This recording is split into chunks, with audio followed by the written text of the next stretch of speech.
जी, जल्दी से बताएं। हाइपोथेसिस। जी इस्माइल साहब। हाँ, हाइपोथेसिस क्या होता है, पहले इस्माइल साहब से स्टार्ट करते हैं।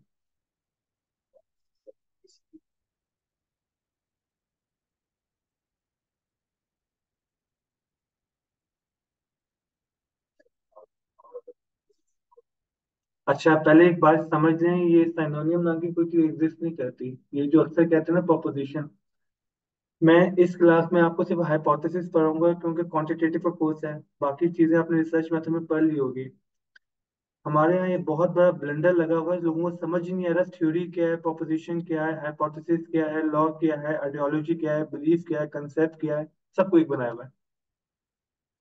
मतलब डिफरेंस ही नहीं पता। अच्छा, एक्स बढ़ेगा तो वाई बढ़ेगा, ये हाइपोथेसिस है। दूसरा आदमी कहते हैं, नहीं भाई ये तो थ्योरी है। तीसरा कहते हैं, अच्छा आप ना फिलहाल रट्टा मारा हुआ है। रट्टा कैसे मारा हुआ है, आप लोगों को पता है, मेस्लो वाले को थ्योरी कहना है, राबन को थ्योरी कहना है, उसको लॉ ऑफ डिमांड कहना है, पाकिस्तानी सिस्टम को आइडियोलॉजी बोलना है, दीन की कोई बात है बिलीफ बोलना है। ये बात समझ रहे हैं। फिलहाल आपने सिर्फ रट्टा मारा हुआ है कि भाई ये चीज थ्योरी है, ये चीज बिलीव है, ये चीज आइडियोलॉजी है, ये चीज कंसेप्ट है, ये चीज प्रोपोजिशन है। मैं आपके सामने कोई नई चीज रखूँ, एक स्टेटमेंट रखूँ, बताएं जरा कि ये स्टेटमेंट क्या है। समझ ही किसी को नहीं आती ये स्टेटमेंट को बोलना क्या है। अच्छा, क्वांटिटेटिव रिसर्च में थ्योरी टेस्ट करते हैं, तो माशाल्लाह वो थ्योरी होती नहीं है। अख, जिसको टेस्ट कर रहा है वो, क्यों, उसको पता नहीं थ्योरी कहते किसको है। ये बात समझ रहे हैं। तो हाइपोथेसिस और प्रोपोजिशन दो डिफरेंट चीजें हैं। एक पूरा लेक्चर इस बात पे है कि प्रोपोजिशन और हाइपोथेसिस में फर्क क्या होता है। ये बात समझ रहे हैं। तो कभी हम ये नहीं बोलेंगे ये दोनों बातें एक ही बात है। सिनोनियम नाम की कोई चीज एग्जिस्ट नहीं करती। तो प्रोपोजिशन डिफरेंट चीज है, हाइपोथेसिस। हाँ,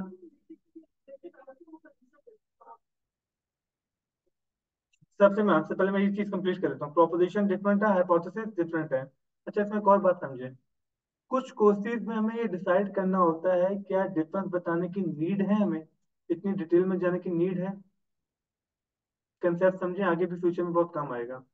जैसे कि माने कि मैं दीन पढ़ा रहा हूँ, तो मैंने नबी का वर्ड भी यूज कर लिया, रसूल का वर्ड भी यूज कर लिया। लेकिन एक लेवल आएगा कि मुझे आपको समझाना पड़ेगा कि नबी रसूल दो डिफरेंट टर्म्स है, लेकिन बेसिक लेवल पे मैं आपको एक्सप्लेन नहीं करूंगा। इसी तरह मैं कभी इंडिपेंडेंट वेरिएबल का वर्ड यूज करूंगा, कभी प्रेडिक्टर का वर्ड यूज करूंगा, कहूंगा दोनों एक ही बात है। लेकिन एक लेवल आएगा, मैं आपसे कहूंगा भाई साहब इंडिपेंडेंट डिफरेंट चीज होती है, प्रेडिक्टर डिफरेंट चीज होती है। आपने पढ़ा हुआ इंडिपेंडेंट डिपेंडेंट, इनपुट आउटपुट, ये पढ़ा है ना, प्रेडिक्टर स्टडी। ठीक है। उसके बाद बहुत सारे रिग्रेसर है, स्टिमुलस है, रिस्पॉन्स है, बहुत इंडिपेंडेंट डिपेंडेंट के बहुत सारे नाम है। तो फिर मुझे आपको डिफरेंस बताना पड़ेगा किस सिचुएशन में कौन सा वर्ड यूज करना है, किस सिचुएशन में कौन सा वर्ड यूज करना है। अभी ये बीबीएमबी की क्लास होती तो फिर मैं इतना नहीं जाता इस बात के अंदर, लेकिन पीएचडी की क्लास है। ठीक है। तो पीएचडी की क्लास में मैं ये एक्सपेक्ट नहीं कर सकता कि कोई मुझसे ये कह दे प्रोपोजिशन और हाइपोथेसिस एक ही बात है। एक ही बात नहीं है, यहाँ पे डिफरेंस पता होना चाहिए। ठीक है। ये सारे टॉपिक्स है रिसर्च मेथड के।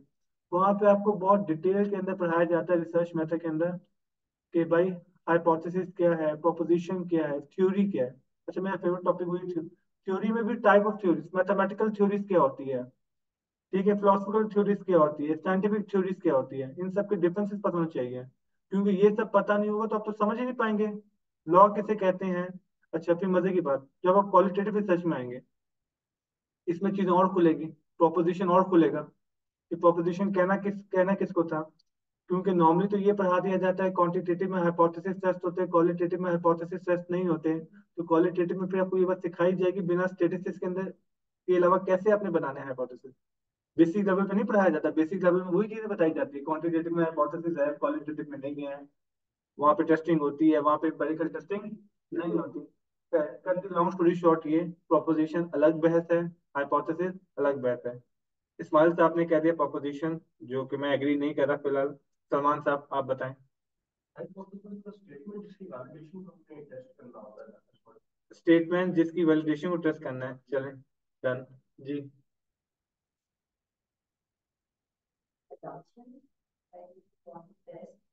अजम्पशन हो गया, यू वांट टू टेस्ट, चलें ये भी कंप्लीट नहीं है जी। एक्सपेक्टेड आउटकम, एक्सपेक्टेड आउटकम डाल देते हैं और। जी साइमा।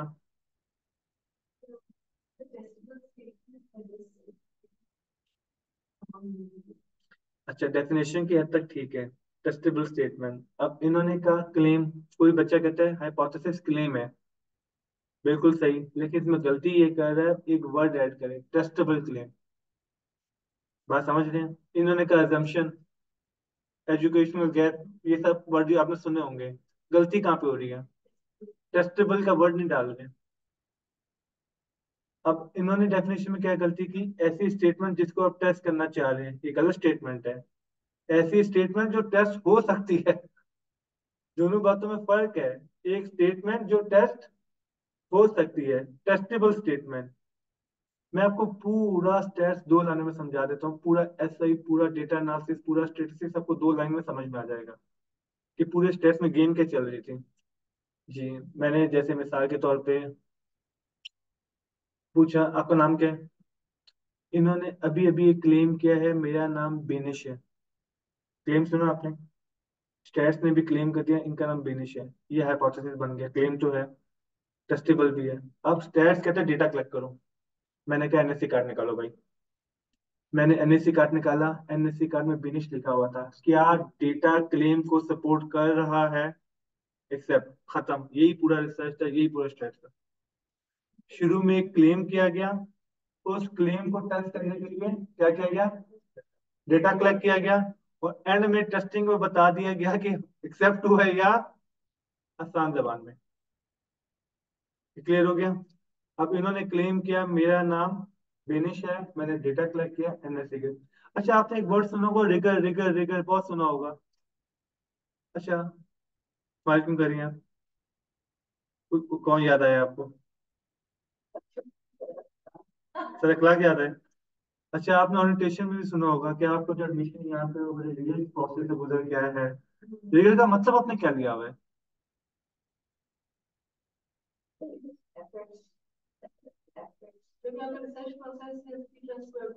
हाँ, मेथडोलॉजी। हाँ, मेथडोलॉजी कितनी अच्छी है। इसी एग्जांपल को कंटिन्यू करें। एक काम करते हैं, आपने कहा एनएससी कार्ड से मत लें, और एक काम करते हैं कि फ्रेंड से पूछते हैं, इसके थ्रू भी टेस्ट हो सकता है ना? लेकिन हो सकता है फ्रेंड ने कोई निकनेम, आपको कोई निकनेम है? क्या निकनेम है? अब उन्होंने बीना कह दिया। अब हाइपोथेसिस क्या था, इनका नाम है बीनिश, और डेटा कलेक्शन से क्या साबित हुआ? हाइपोथेसिस रिजेक्ट हो गया ना। अब आप कहेंगे हाइपोथेसिस एक्सेप्ट करना था, आपने रिजेक्ट कर दिया, ये हम आगे पढ़ेंगे, टाइप 1 एरर, टाइप 2 एरर। अगर आपको थोड़ा बहुत याद आ रहा हो ना, तो आपने यही रट्टा मारा हुआ था।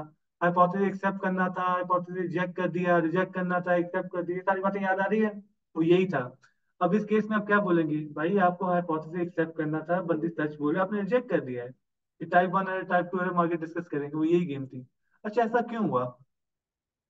ये टाइप एरर क्यों हो रहा है? तो आप टेक्निकल टर्म में जानते क्या बोलते हैं, आपकी मेथोडोलॉजी में रिगर नहीं था, आपकी मेथोडोलॉजी अच्छी नहीं थी, आपको किसने कहा था कि आप फ्रेंड से पूछें? मैंने कहा फिर रिगर कब आता, तो आप कहते बर्थ सर्टिफिकेट मांगते भाई, एनएससी मांगते हैं, पासपोर्ट मांगते हैं, ये सब बहुत सारी क्राइटेरिया है। क्लियर हो गया? कोई और मेथोडोलॉजी? अब आपने कहा इनका नाम चेक करें फेसबुक से, सोशल मीडिया से देखें। अब सोशल मीडिया में लोगों ने अपने असल नाम से नहीं बनाया होता। अब मानो इन्होंने एक बनाया हुआ प्रिंसेस डॉल, होता है ना, लोग फेक बना देते, पापा की परी, प्रिंसेस डॉल। अब इनका हाइपोथेसिस क्या था, मेरा नाम क्या है? डेटा से क्या साबित हो रहा है? पापा की परी। एक्सेप्ट होगा, रिजेक्ट होगा? रिजेक्ट होगा। तो आप कहेंगे भाई क्या हो रहा है, एरर हो रहा है। अभी हमने डिस्कस नहीं किया टाइप 1 एरर, टाइप 2 एरर, अभी हम उस पर बात में पढ़ेंगे। लेकिन आपने कहा भाई आपकी रिसर्च में रहेगा नहीं, तो आपकी मेथोडोलॉजी सही नहीं थी यार, क्या किया आपने? तो हाइपोथेसिस क्या है? Testable claim. कौन सा क्लेम? Testable claim. ये क्लियर हो गया? इसको मुश्किल करें, एक और वर्ड ऐड करें, साइंटिफिक की टेस्टेबल हो। सही है? सिर्फ टेस्टेबल ना हो, कैसा हो? साइंटिफिकली टेस्टेबल हो। अब ये चीज ना बहुत सारे लोगों की कंसेप्ट खराब करती है, कैसे? अच्छा, आपको ये पता है ना कि टेस्ट करने का मेथड चेंज होगा, रिजल्ट चेंज होगा? पता है ना आपको? एग्जाम्पल करें इसकी। कार में इंटरेस्ट है किसी को? कार, कार, गाड़ी, किसी को नॉलेज है गाड़ियों की? आपको है? चलें आपसे स्टार्ट करता हूँ। मुझे मेरान को कंपेयर करना है मर्सिडीज से। मैं क्या, नहीं नहीं, सुने ना। और मेरा कंपेयर करने का क्राइटेरिया क्या है? प्राइस। मेरान अच्छी है, मर्सिडीज अच्छी है? मैं क्यों बीबी, मेरान की प्राइस, प्राइस प्राइस मतलब जो प्राइस में जो, ये कॉमन सेंस की बात है ना। कौन ऐसा शख्स है जो प्राइस, कौन ऐसा शख्स है जो कहेगा प्राइस ज्यादा, जब भी लोग कहते हैं हम आपको, और मैं आपसे कहूँ ना ना ना, अच्छी क्वालिटी, लेकिन मैं आपसे कहूँ, मैं आपको बहुत नहीं नहीं, लेकिन जब मैं एक सिंपल एक स्टेटमेंट दूं, मैं आपको अच्छी प्राइस दिला दूंगा, तो दुनिया का कोई शख्स ये अज्यूम नहीं करेगा ज्यादा दिलाएगा। अच्छी प्राइस से, अच्छी प्राइस का मतलब हमेशा था कम प्राइस। अगर आपने 20-30 करोड़ का बंगलो भी लेना है ना, कहीं प्लॉट भी लेना है 100 करोड़ का, और कोई ब्रोकर आपसे कहे कि मैं आपको बहुत अच्छी प्राइस दिलवा दूंगा, तो उसका मतलब होता है कि कम करवाएगा। तो प्राइस में जब भी अच्छी प्राइस का मतलब दिया जाता है ना, तो मतलब कम होता है। कौन जीतेगा? फ्यूल एफिशिएंसी, स्पेयर पार्ट्स की cost, maintenance cost, spare parts की अवेलेबिलिटी, रीसेल वैल्यू। मेरान वो 10% हो रहेगी। कौन जीत गया? मेरान जीत गया। अच्छा, अब सामा यही रिसर्च करें, मेरान या मर्सिडीज। कंफर्ट ले लिया, मर्सिडीज डिजाइन ले लिया, सेफ्टी ले लिया। ये बात समझ रहे हैं कर? अब मजे की बात क्या है, इस्माइल साहब भी देख रहे हैं मेरान अच्छी है, मर्सिडीज अच्छी है, साइमा भी देख रही है मेरान अच्छी है। अब यहाँ पे रिसर्चर और नॉन रिसर्चर का फर्क बताता हूँ। इनकी रिसर्च में आया मेरान अच्छी, उनकी रिसर्च में आया मर्सिडीज अच्छी। अब एक नॉन रिसर्चर क्या कहता है? या कोई एक ही सही होगा ना? दोनों ने सेम टॉपिक पे रिसर्च की, मेरान पे और मर्सिडीज पे। एक कहता है मेरान, दूसरा कहता है मर्सिडीज।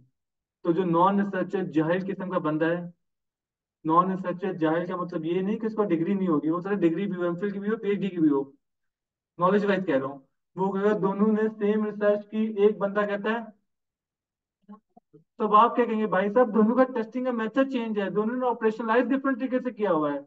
उसने परफॉर्मेंस को किसी और तरीके से मेजर किया, उसने परफॉर्मेंस को किसी और तरीके से मेजर किया है। जब आपको यही नहीं पता दोनों ने ऑपरेशनलाइज कैसे किया है, दोनों ने मेजर कैसे किया, आप कैसे डिसाइड कर सकते हैं? दोनों का टेस्टिंग का क्राइटेरिया डिफरेंट है, डिफरेंट बेसिस पर टेस्ट कर रहे हैं। ये बात समझ रहे हैं? तो टेस्टिंग मेथड चेंज होगा तो रिजल्ट। अब इसी तरह जिसके पास दीन की नॉलेज नहीं होती ना, जो जिसने यूट्यूब से दीन सीखा है, और मतलब फेसबुक का मौलवी है, वो क्या कहता है?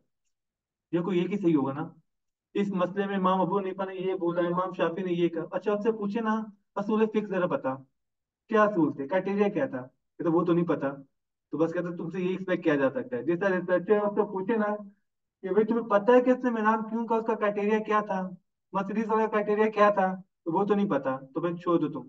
तो जब तक आपको क्राइटेरिया नहीं पता, अब इस केस में आपने क्या कहा था, दोनों ठीक है, मिलान वाला भी ठीक है, मर्सिडीज क्योंकि दोनों के क्राइटेरिया आपने देखे थे, डन हो गया। तो हम एक चीज को डिफरेंट तरीकों से टेस्ट कर सकते हैं, क्राइटेरिया देखना पड़ेगा। इस तरह जब हमको दीनी मसला देखते हैं तो हम कहते हैं क्राइटेरिया तुमने क्या लेके चला, किस बेस पर तुम टेस्ट कर रहे हैं। अब दुनिया का सबसे अच्छा मोबाइल कौन सा है? आपको पता है हर साल रैंकिंग आती है, उसका क्राइटेरिया डिफाइन किया जाता है। मेरा एक कजन मुझसे कहता था कि यार इसमें मिस वर्ल्ड वाली कौन सी बात है? अच्छा, वो अक्सर ये मिस यूनिवर्स कैसे बन गई? तो मैं उससे कहता था एक काम कर, एक दो गूगल पे सर्च कर ले क्राइटेरिया क्या है। तेरा क्राइटेरिया सिर्फ कॉम्प्लेक्शन है, सही है? वो उनका क्राइटेरिया में और भी बहुत कुछ आएगा, हाइट आएगा, वेट आएगा, आंसर। तो जब तक तुम्हें ये नहीं पता कि क्राइटेरिया क्या है, तुम कैसे डिसाइड कर रहे हो?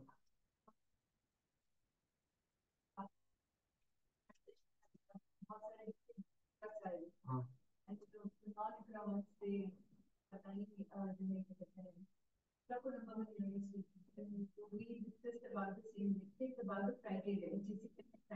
इसका आंसर मैं लेक्चर के बाद देता हूँ, क्योंकि मैं जो, हाँ,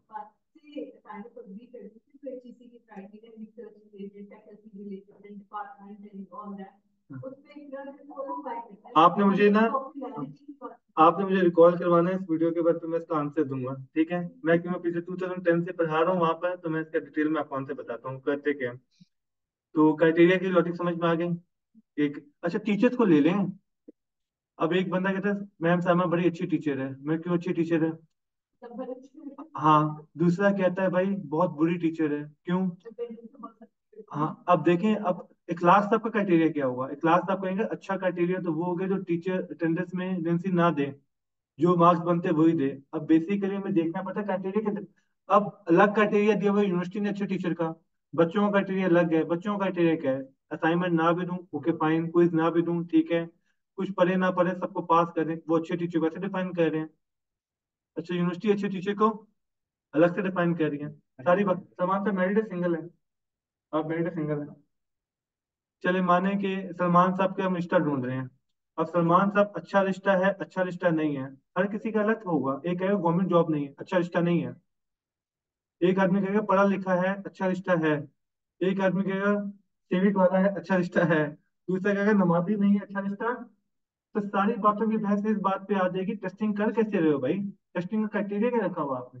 एक ही आदमी जो किसी के लिए अच्छा रिश्ता है, दूसरे के लिए अच्छा रिश्ता नहीं है। एक ही यूनिवर्सिटी जो एक के लिए, अब मैं आपसे कहता हूँ अटेंडेंस में लेंसी दो एग्जाम में, तो प्रिस्टन हार्वर्ड से जीत जाएगी।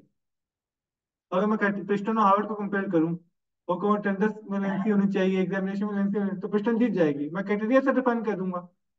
ये बात समझ रहे हैं? आजकल पॉलिटिक्स में तो ये चल रहा है कि आप क्राइटेरिया ऐसा बना दें कि ये क्वालिफाई हो जाए, ये वाला क्वालिफाई ना हो जाए। हाँ, तो क्राइटेरिया चेंज कर देना। ये क्लियर हो गया? टेस्टेबिलिटी वाली बात हमने डिस्कस कर ली। और चलें अब इसको थोड़ा मुश्किल करते हैं। सलमान साहब ने कहा मैं क्लास का सबसे खूबसूरत आदमी। हाइपोथेसिस है, टेस्टेबल है। अब मैंने कहा इनकी अम्मी से पूछो। इनकी अम्मी कहती क्लास का दुनिया का सबसे हसीन आदमी है। सही है। इस पर ऑब्जेक्शन उठा, इसमें गलती मैं क्या कर रहा हूँ? हाँ, आप कहेंगे ये साइंटिफिक मेथड कैसे हो गया? साइंटिफिक मेथड में क्राइटेरिया दिया जाता है, ये हाइट होनी चाहिए, इस तरह की आइज होनी चाहिए, ये सब कुछ होना चाहिए। ये अपने क्या कर, अच्छा इसी तरह इन्होंने किसी का लोन वापस करना है और मैं कहूँ कि उस उनसे इनके हुस्न के बारे में पूछूं, वो डिफरेंट स्टोरी सुनाएगा। और मुश्किल करते हैं। जी साइमा बीबी, दुनिया खुदा ने बनाई है, हाइपोथेसिस है नहीं है? हाँ ना करें। नहीं है टेस्टेबल। दुनिया खुदा ने बनाई है, हाइपोथेसिस इसलिए नहीं क्योंकि टेस्टेबल नहीं है। आप एक वर्ड भूल गए मेरा, मैंने एक वर्ड और ऐड कराया था। जी, साइंटिफिकली टेस्टेबल हो। ये बात समझ में आ रही है? ये बात समझ में आ रही है? अब दुनिया खुदा है, आप साइंटिफिकली कैसे टेस्टेबल? ये वैसे टॉपिक है नहीं, अब कहते तो मैं क्लियर करते, तो साइंटिफिक वाले वर्ड ने भी बड़ा कंफ्यूज किया हुआ है। ये रिसर्च मेथड का टॉपिक है। ये रिसर्च मेथड जब आप पढ़े ना, तो टीचर का इस बात में बहुत खून पीजिएगा, आपको साइंटिफिक मेथड समझाएं। क्योंकि साइंटिफिक मेथड में जो कुछ टेस्ट बताते हैं ना, पहला स्टेप ये, दूसरा ये, deductive hypothesis, deductive reasoning hypothesis, deductive method, scientific method है। ये साइंटिफिक मेथड ना आने की वजह से ना बहुत सारे लोग एथियस्ट बन जाते हैं, बहुत सारे लोगों का दिमाग खराब हो जाता है, सिर्फ इसलिए कि उन लाइकियों को साइंटिफिक मेथड पता नहीं है। परवेज हुड भाई का नाम सुना आपने? वो सबसे बड़ा ब्लंडर कहाँ पे मारते हैं? यहीं भी तो मारते हैं। अक्सर डॉन अपने आर्टिकल भी देखे होंगे, टीवी भी। मैं आपको जल्दी से शॉर्ट करके बता देता हूँ। अ, पहले एक एग्जांपल करते हैं, उसके थ्रू फिर साइंटिफिक मेथड को आपको शॉर्ट करके समझा देता हूँ। मैं कहता हूँ सहरा बीमार है,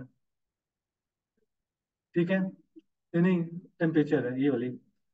अब इस्माइल साहब से पूछा कैसे मालूम करें, इन्होंने कहा इनकी आंखें रेड हो रही है। सलमान साहब ने कहा ये बुखार वाली रेड नहीं है, सही है, ये गुस्से वाली रेड है, सही है। मैम साहब ने कहा ये गुस्से वाली भी रेड नहीं है, ये नींद पूरी नहीं हुई, ठीक है। विनेश ने कहा ना ना ना, ये वो वाली रेड भी नहीं है। हाँ, क्या हो गया?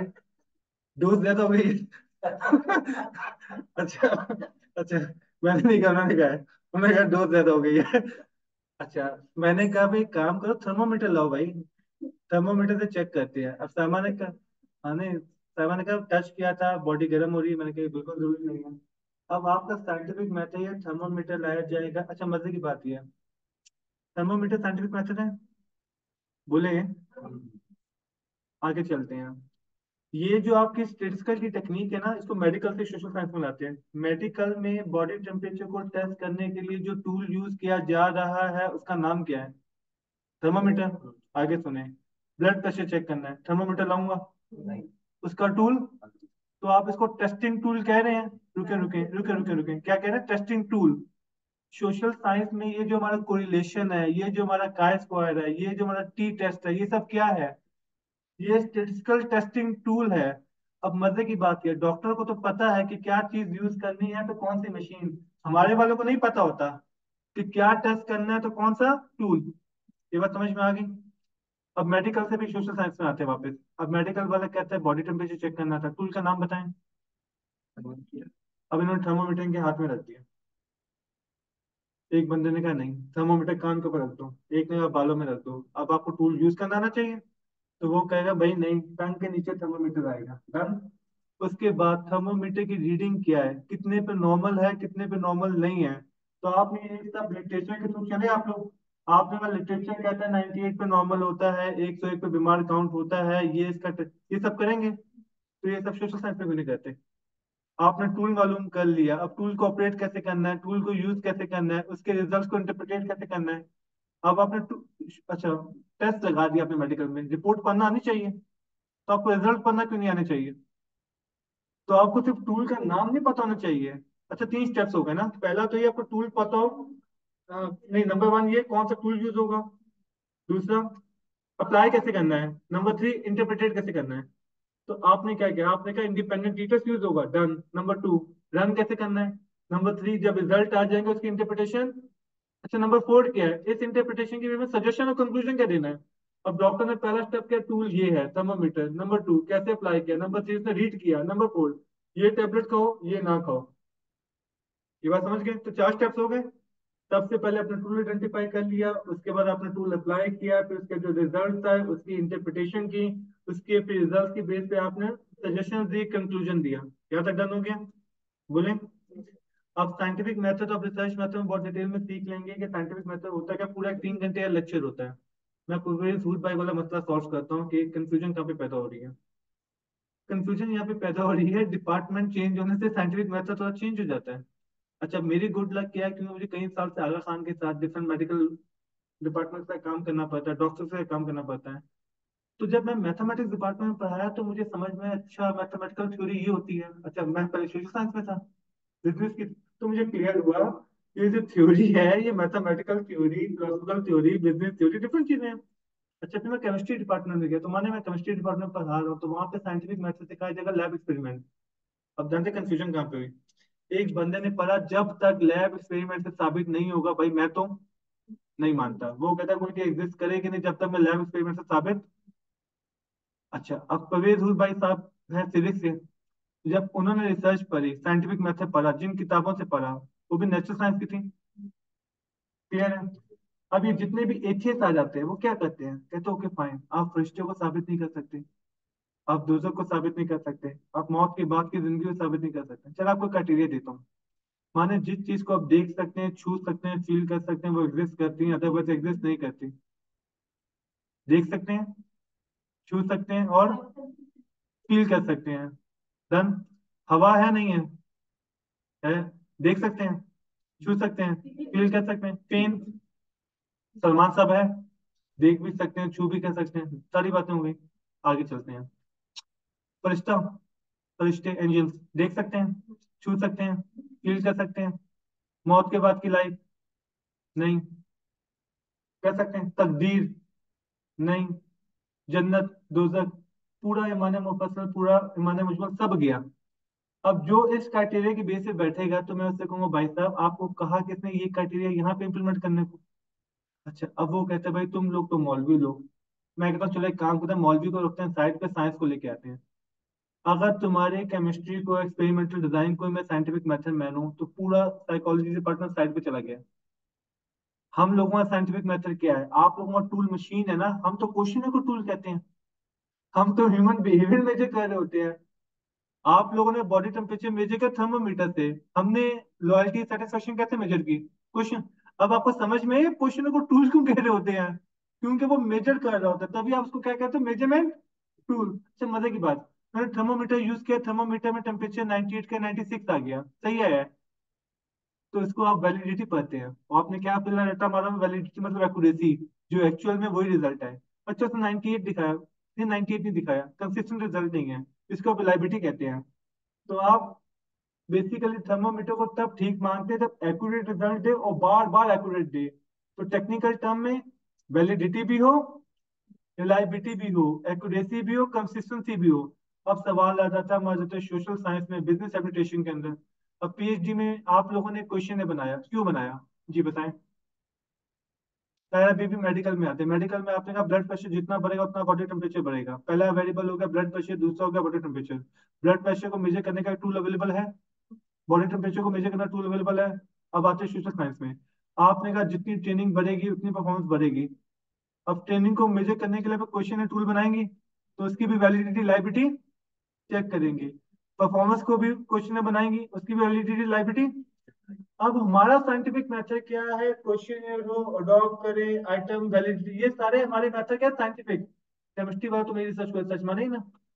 वो कहे क्योंकि आपने एक्सपेरिमेंट के थ्रू साबित नहीं किया लैब, तो उससे कहा जाएगा भाई तेरी नॉलेज लिमिटेड है, तुझे साइंटिफिक मेथड नहीं समझ में आ रहा, मेरा क्या कसूर है। तो ये बहुत सारे लोग ये चीज आप नोट करें, नेशनल साइंस वाले ने स्पेशली। क्यों? अच्छा, फिर उनसे कहा जाता है तुम गलत मेथड गलत जगह अप्लाई कर रहे हो। ये बात समझ रहे हैं? चलो मैं दीन को साइड पे रखता हूँ फिलहाल। मैं कहता हूँ मेरा दीन का साइंटिफिक मेथड क्या है। मेरा साइंटिफिक मेथड जो कुरान हदीस से साबित हो जाए। आप कहीं यही है ना साइंटिफिक। आप लोग अच्छा मुझे एक बात बताएं, आप लोग तो ये देखते हैं ना कौन कह रहा है, आप लोग तो ये देखते नहीं क्या कह रहा है। हमारा पूरा दिन इस बात पर टिका हुआ है कह कौन रहा है। मिसाल के तौर पे साइंस तो कहती है जमीन पे पानी फेंकेंगे बैलेंस मेंटेन करेगा सरफेस का। जब कुरान में आता है कि हजरत मूसा ने डंडा मारा, आधा पानी यहाँ आधा पानी यहाँ, आप मानते हैं ना? क्यों मानते हैं? आपको तो अल्लाह कह रहे हैं, अल्लाह कह रहे हैं ना। तो आपका सारा इस बात पे चल रहा है, कहने वाला कौन है? अच्छा, आपने पढ़ा कि भाई बिना मेल के बच्चा पैदा नहीं हो सकता है, जब कुरान में हजरत ईसा का जिक्र मानते हैं। क्यों मानते हैं? अल्लाह आपके लिए कहने वाला अल्लाह है। फिर आप कहते हैं आग तो जलाती है, तो आपने कहा हजरत इब्राहिम तो नहीं जले, तो आप कहते हैं मानते हैं। क्यों? अल्लाह कह रहे हैं। आपने ये मिराज वाला किस्सा सुना होगा कि जब वो मिराज पे गए थे तो अबू जहल ने हजरत अबू बकर के पास गए और कहा पॉसिबल है एक सेकंड में उनको घूम फिर के आ जाए। उसने सवाल ही नहीं उठता, उसने सोच लें पॉसिबल है, उसे नहीं। तो अबू जहल ने सोचा कि भाई मौका अच्छा है, लोहा गर्म है, थोड़ा मारो। कहता जिस नबी पे तुम ईमान लाए वो ये क्लेम करे, कहता फिर पॉसिबल है। क्योंकि लॉजिक ही सारी ये चल रही है, कहने वाला कौन है? अब अगर कोई मुझे कहता है कि चांद के दो टुकड़े, मैं पागल हो गए हो, लेकिन कोई मुझे कौन हदीस में दिखाता, मैं तो डन। अब ये हमारा साइंटिफिक मेथड है, हमारा तो साइंटिफिक मेथड चल ही ये रहा है कि भाई कि अल्लाह और नबी से साबित है। अब कंफ्यूजन क्यों पैदा होती है? एक आदमी केमिस्ट्री पढ़ के आए और केमिस्ट्री का साइंटिफिक मेथड सीख के आए, और वो फिट करने बैठ जाए दीन के ऊपर कि जो चीज केमिस्ट्री के साइंटिफिक मेथड से टेस्ट करनी है वो मुझे यहाँ पे टेस्ट। तो मैं वो भी चीज जहालत है, तेरी नालायकी है, गलत जगह फिट कर रहे हो। और अगर माने वो एसीएस साहब का आदमी कहते हैं मैं रिलीजन को मानता ही नहीं हूँ, तो आप उससे कहें साइंस को मानते हो, हाँ। तो सोशल साइंस किस बला का नाम है? ये जो हम लोगों ने पर्सनैलिटी टेस्ट बनाए हुए हैं इतने सारे, ये कौन सी लैब के अंदर टेस्ट हो रहे हैं मेरे भाई? क्वेश्चन है तो टेस्ट हो रहे हैं ना। तो टेक्निकली जितने लोग टीवी पे आके साइंस के ऊपर बहस कर रहे होते हैं ना, तो उन्हें खुद नहीं पता कि साइंटिफिक रिसर्च कहते किसे है। ये बात समझ रहे हैं? साइंटिफिक मेथड कहते किसको है? उसने सिर्फ एक अपने डिपार्टमेंट का साइंटिफिक मेथड पढ़ा हुआ है। ये बात समझ रहे हैं? जैसे मैं बायोलॉजिकल बायोमेडिकल डिपार्टमेंट में करता हूँ, तो हमारा साइंटिफिक मेथड डिफरेंट है इसमें।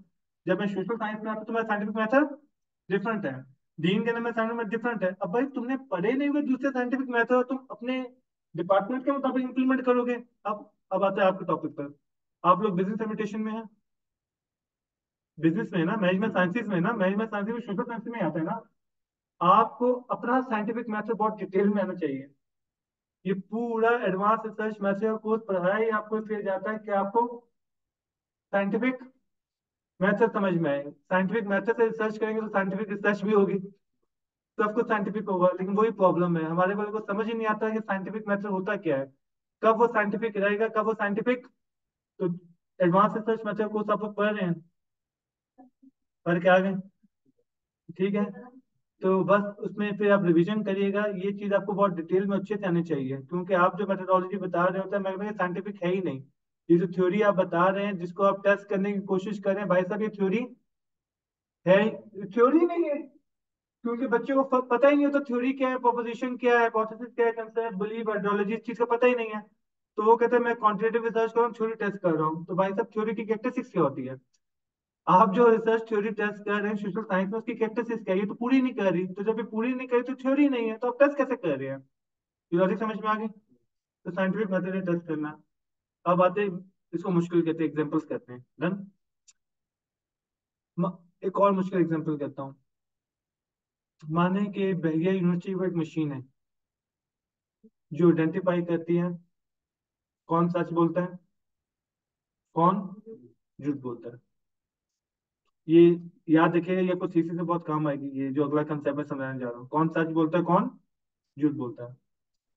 मेरा हाइपोथेसिस है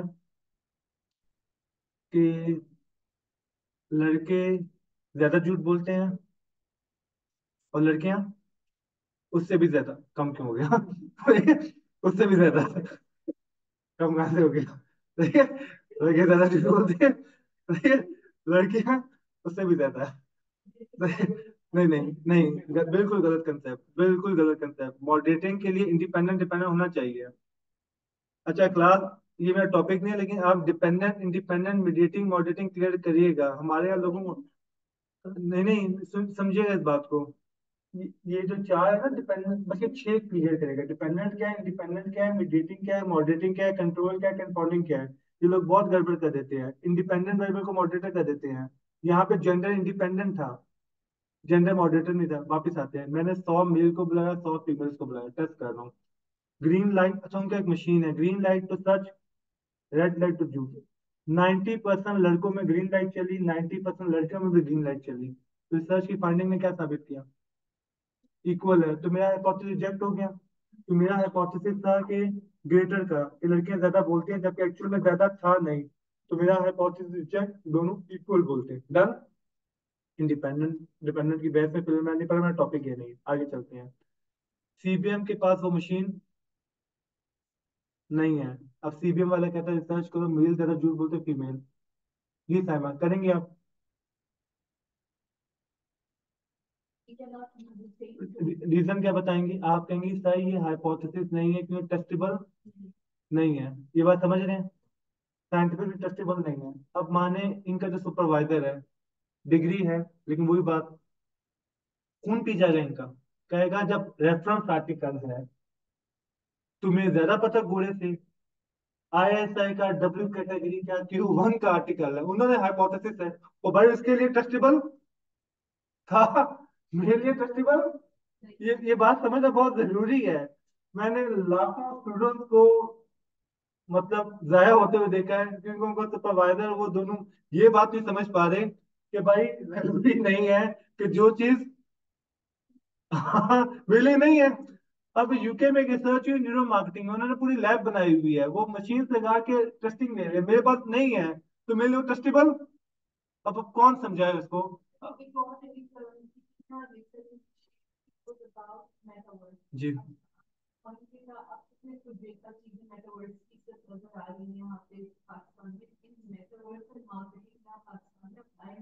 जी। जी। अच्छा मैं इसका भी आंसर देता हूँ। ये टॉपिक कंप्लीट हो जाएगा ना, इन चीजों के आंसर हो जाएंगे। मैं इसका आंसर, क्योंकि ना मार्केटिंग एनालिटिक्स का कोर्स है केस बिल्ड के अंदर, उसके अंदर मेटा ये सब चीजें हम कराते हैं, उसमें हम डिस्कस करते हैं। तो पॉइंट हमने ये समझा, जो चीज आपके लिए ट्रस्टेबल थी वो चीज हो सकता है दूसरे के लिए ट्रस्टेबल ना हो। मैं कहूंगा ये रिसर्च में इसलिए नहीं कर रहा क्योंकि मेरे लिए ट्रस्टेबल नहीं है। इसका कोई एडवांस वर्जन बताएं तो अकल यूज करें। सुपरवाइजर अब मेरे यहाँ नहीं मान रहा, मुझे पता सुपरवाइजर को मैं एजुकेट नहीं कर सकता कि भाई तो मैं क्या करूंगा, मैं एक काम करूंगा, उसका सब्स्टिट्यूट मेथड ढूंढूंगा। मैं लिटरेचर में पढ़ूंगा, कहूंगा अच्छा लड़के ने राइट साइड पे देखा तो सच बोल रहा होगा, लेफ्ट साइड पे देखा तो मैं बॉडी लैंग्वेज के पैरामीटर्स निकालूंगा। क्योंकि हमने थोड़ी देर पहले पढ़ा था हाइपोथेसिस को टेस्ट करने के मल्टीपल मेथड होते हैं। तो मैं कहूँगा मशीन नहीं है तो कोई बात नहीं है, मैं कोई सब्स्टिट्यूट मेथड ढूंढता हूँ जिससे मैं आइडेंटिफाई कर सकूं। अब इस पर बहस क्या होगी कि यार इसमें इतना वो नहीं है, क्या नहीं है? हाँ लेकिन नहीं है। कौन ज्यादा साइंटिफिक है, कौन ज्यादा साइंटिफिक नहीं है, ये सारी डिस्कशन हो जाएगी। तो मैं आपसे कहूंगा ओके फाइन, आप सब्स्टिट्यूट मेथड ढूंढ लो, जरूरी है आपने उसी तरीके से टेस्ट करना है। ये बात समझ में आ गई? बोलें? अभी अब वही सलमान साहब के रिश्ते पे वापस आते हैं। सलमान साहब का रिश्ता है क्या, उन्होंने टेस्ट करना था, उन्होंने इंडियन मूवीज के इनको बुलाया और लड़की वालों ने कहा ये लो 1 करोड़ रुपए हमारी बच्ची की लाइफ से बाहर निकल जाओ। टेस्ट करने का तरीका था कि जेन्युइन लव है या नहीं है। अब लड़की वाले कहते हैं मेरे पास करोड़ रुपए है ही नहीं, दें कहाँ से? तो मेरे को टेस्ट करने का मेथड चेंज कर लें, कोई फेक आईडी बना के ऐड कर लें। सही है, केएफसी पे बुलाएं, वो कहेंगे चलो। समझ रहे हैं, चीज सेम है लेकिन टेस्ट करने का मेथड। तो हम कहेंगे एक चीज को टेस्ट करने के मल्टीपल मेथड होते हैं, ये ना सही तो कोई और सही। ये बात समझ में आ गई? दुआ करेगा ये बात सुपरवाइजर को भी समझ में आ जाए। वरना वो आपसे कहेगा डब्ल्यू कैटेगरी का आर्टिकल है, तुम्हें उससे ज्यादा पता है। जब उसने टेस्ट कर दिया, तुमने टेस्ट, इसको और एडवांस करें और मुश्किल करूं? ये बात समझ में आ गई? इसको और मुश्किल करें? अच्छा, ये इस तरह की बात है जो बहुत से लोग मानते नहीं है, लेकिन मेरा बड़ा स्ट्रांग बिलीव है, उनको ये बात समझनी चाहिए।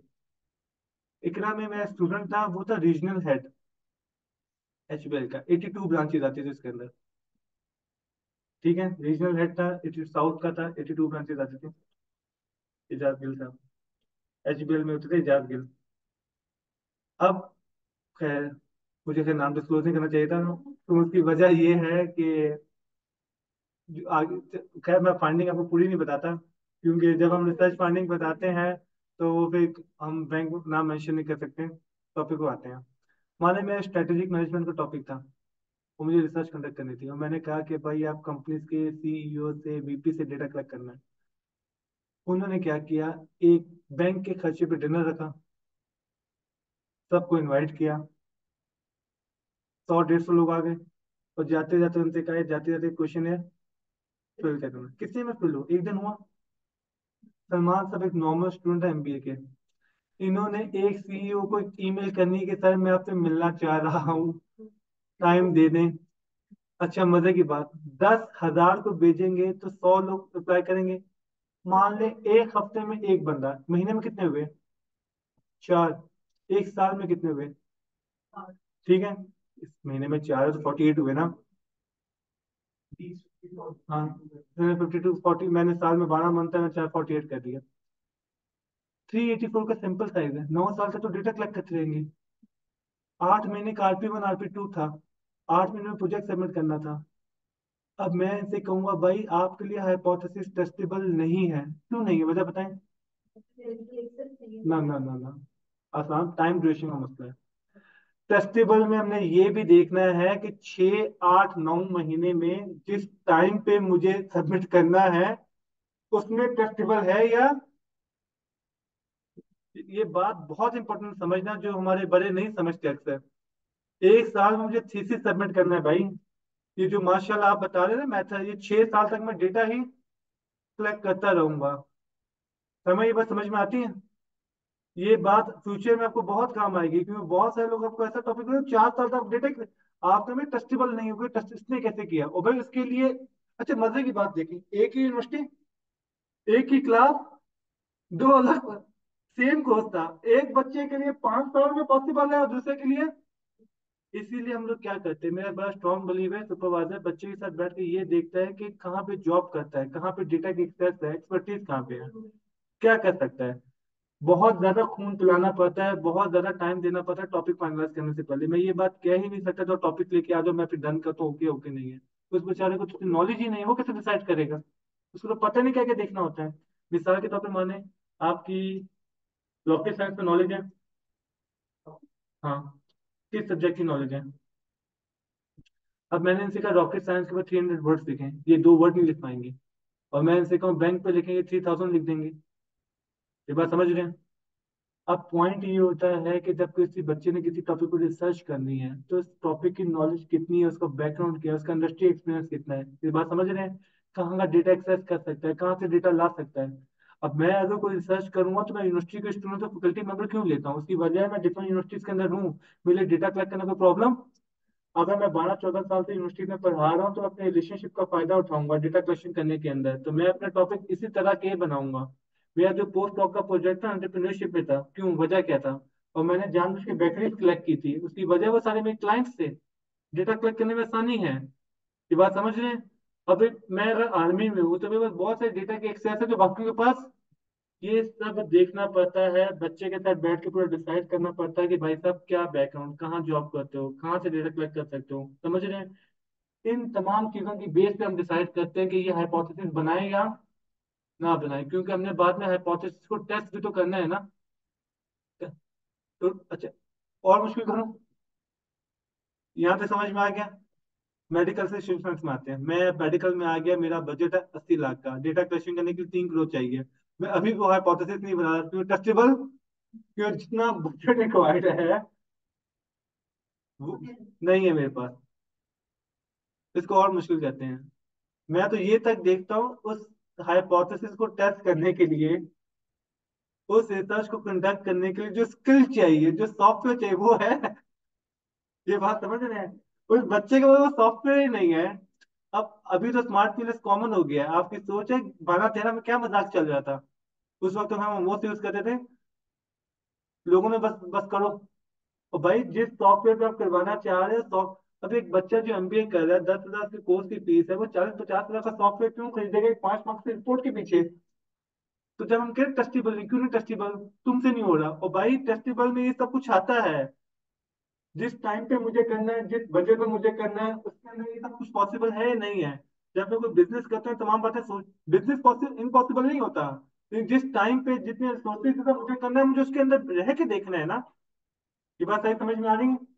तो जब हमने हाइपोथेसिस बनाना है ना, तो इस तरह ये कोई क्राइटेरिया नहीं क्यू वन के आर्टिकल डाउनलोड करें, 4 आर्टिकल पढ़ के मैं अपना हाइपोथेसिस बना दूं। ये सब सोचना पड़ता है। ये 4 महीने में मैंने रिपोर्ट सबमिट करनी है, 1 साल में मैंने रिपोर्ट सबमिट करनी है, क्या मैं टेस्ट कर सकूंगा? क्योंकि एंड में आपने एक्सेप्ट रिजेक्ट तो करना है ना, बताना है क्या हुआ है।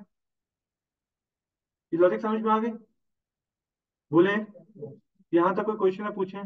तो आसान जबान में टेस्टेबल स्टेटमेंट और टेस्टेबल साइंटिफिक टेस्ट तौर पे टेस्ट होना चाहिए। साइंटिफिक को भी हमने, साइंटिफिक को तुमने ब्रेक किया ही नहीं ना, साइंटिफिक मैंने आपको पढ़ाया। हाँ, तो साइंटिफिक को मैंने एक्सप्लेन नहीं किया आपको। साइंटिफिक को आप कहते हैं तो अलग से पूरा लेक्चर, लेकिन उसमें फिर 2.5-3 घंटे में लगेंगे। आप बाकी काम में बाकी साइंटिफिक मेथड मत सीखें, आप सिर्फ उसे बिजनेस एडमिनिस्ट्रेशन के साइंटिफिक मेथड सीखें, क्योंकि आपको डिपार्टमेंट ही है ना। आपने कौन सा डॉक्टर से काम करना है, केमिस्ट्री में काम करना है। आप सिर्फ अपने सोशल साइंस के साइंटिफिक मेथड सीखें। आपको पता होगा, आपको तो रिसर्च मेथड लेक्चर से स्टार्ट होता होगा। ठीक है, साइंटिफिक अप्रोच के नाम से पढ़ा होगा आपने। ठीक है, ये सब कुछ आपने किया होगा। डन। तो हाइपोथेसिस क्या होगा? Testable claim. अब आते हैं आपकी बात के ऊपर। इकरा क्लेम करता है इकरा नंबर 1 यूनिवर्सिटी है। डन। हाँ, क्लेम करता है इकरा नंबर 1 यूनिवर्सिटी है। आईबीए क्लेम करता है मैं नंबर 1 हूँ, सीबीएम कहता है मैं नंबर 1 हूँ, हर कोई कहता है मैं नंबर 1 हूँ। हाइपोथेसिस है, टेस्ट किया जा सकता है। डन। अब आपके मेथड चेंज हो गए। आपने कहा कि काम करते जो ग्रेजुएट्स है उनकी एवरेज सैलरी क्या है, इसके थ्रू टेस्ट करते हैं। आंसर चेंज आएगा। आपने कहा नंबर ऑफ पीएचडी कितने प्रोड्यूस किए, इस पर डिपेंड करता है। तीसरे ने कहा नहीं, नंबर ऑफ आर्टिकल। चौथे ने कहा नहीं, वेबसाइट पे जाके देखो। पांचवे ने कहा भाई ये सब नहीं देखना, ये देखना है कि पीएचडी फैकल्टी कितनी है। हर किसी ने अलग क्राइटेरिया दे दिया। किसी ने कहा इंफ्रास्ट्रक्चर देखना है, कुछ ना कुछ हर बंदे ने डिफरेंट डिफरेंट क्राइटेरिया दिए। तो डिफरेंट मेथड होंगे टेस्टिंग करने के। ठीक है, पहले एक बार स्लाइड देख लेते हैं, हमारी कोई चीज मिस तो नहीं होगी, उसके बाद फिर इसको आगे डिस्कस करते हैं। स्लाइड पे आ जाओ। मैंने तो फर्स्ट क्लास में कहा था मुझे स्लाइड यूज करना ना थोड़ा, मैं थोड़ा एंटी हूँ उसका। ये मैंने आज सुबह ही 7-7:30 बजे ना आपके लिए, क्योंकि डिफरेंट बुक से ना मैं आपको इसका वर्ड डॉक्यूमेंट, अच्छा एक और चीज दिखा देता हूँ आपको, वर्ड का डॉक्यूमेंट। ये पूरा डिटेल हाइपोथेसिस जो हम लोग नहीं पढ़ रहे क्योंकि हमारे कोर्स में ये है नहीं। डिटेल हाइपोथेसिस में सब कुछ आ जाएगा। नल ऑल्टरनेटिव हो गया, type 1 error, type 2 error, directional non directional, sensitivity specificity, power क्या होता है, अल्फा क्या होता है, बहुत लंबा लेक्चर है। ठीक है, आपके लिए मैंने थोड़ा सा निकाला, चलिए पहले डिस्कस कर लेती हूँ। तो काम के मुताबिक ये क्या है? Testable statement. ठीक है, रिलेशनशिप देखना है, ग्रुप डिफरेंस देखना है, ये सब हम नल ऑल्टरनेटिव में डिस्कस करेंगे अभी। डन। उसके बाद हाइपोथेसिस क्या है? Tentative yet testable statement. ठीक है। अच्छा, इसमें एक और चीज याद रख लीजिएगा। आपने रिसर्च को दो ब्रॉडर पार्ट में डिवाइड किया हुआ है, क्वांटिटेटिव और क्वालिटेटिव में। क्वांटिटेटिव में आप लोग कहते होंगे डिडक्टिव अप्रोच, क्वालिटेटिव को इंडक्टिव अप्रोच, याद है? तो क्वांटिटेटिव मेथड को आप डिडक्टिव हाइपोथेसिस टेस्टिंग भी कहते हैं। डन। ये बात इसने यहाँ पे मेंशन की हुई है कि नॉर्मली जो डिडक्टिव हाइपोथेसिस टेस्टिंग होती है क्वांटिटेटिव मेथड में यूज किए जाते हैं। डन। और ये आगे एक और नोट दे दिया है कि थ्योरी से ड्राइव किए जाएंगे। अब थ्योरी होती क्या है, ये आपने ऑलरेडी रिसर्च मेथड में पढ़ा हुआ है। थ्योरी कहते किसको है?